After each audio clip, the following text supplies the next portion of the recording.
आकाशवाणी नागपूर. राखी भांडेकर आपल्याला ठळक बातम्या देत आहे. खरीप हंगामातील पिकांना आवश्यक पाणी उपलब्ध करून देण्यासाठी पेंच प्रकल्पातून तातडीनं पाणी सोडण्याचे निर्देश राज्याचे महसूल मंत्री तथा नागपूरचे पालकमंत्री चंद्रशेखर बावनकुळे यांनी संबंधित अधिकाऱ्यांना दिले आहेत. एल निनोच्या प्रभावामुळे यंदा पर्जन्यमानात घट होण्याची शक्यता लक्षात घेऊन राज्य शासनानं पिण्याच्या पाण्याच्या नियोजनाबाबत महत्त्वाचे निर्देश जारी केले आहेत. त्यानुसार जलसंपदा विभागानं सर्व विभागीय आयुक्त, जिल्हाधिकारी, पाटबंधारे विकास महामंडळे, जिल्हा परिषद, महानगरपालिका आणि नगर परिषदांना 31 ऑगस्ट 2027 पर्यंत पिण्याच्या पाण्याचं नियोजन करण्याचे आदेश दिले आहेत.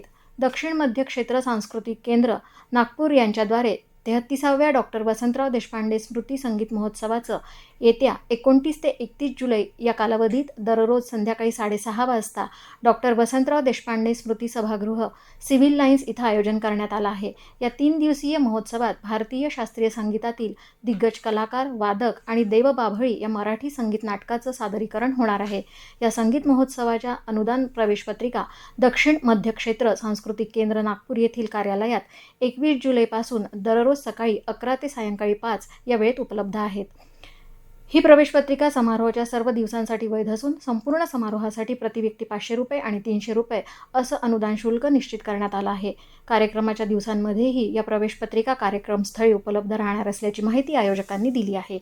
दिव्यांग व्यक्तींना अधिक स्वावलंबी, सुरक्षित आणि सन्मानानं जीवन जगता यावं या उद्देशानं मोबिस हौंदाई यांच्या CSR उपक्रमाअंतर्गत निओ मोशनच्या सहकार्यानं दिव्यांग लाभार्थ्यांना अत्याधुनिक सहाय्यक गतिशीलता उपकरणांचं वितरण परवा 27 जुलै सोमवारी सकाळी 11 वाजता CRC नागपूर इथं आयोजित कार्यक्रमात करण्यात येणार असून जिल्हा परिषदेचे मुख्य कार्यकारी अधिकारी विनायक महामुनी, CRC संचालक प्रफुल्ल शिंदे प्रमुख अतिथी म्हणून उपस्थित राहणार आहेत.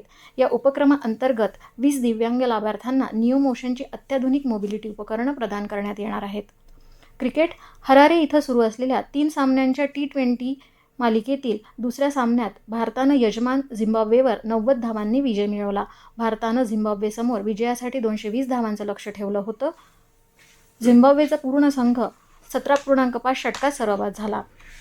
याबरोबरच हे बातमीपत्र संपलं. यानंतरचं ठळक बातमीपत्र उद्या सकाळी 10:58 ऐकता येईल. नमस्कार.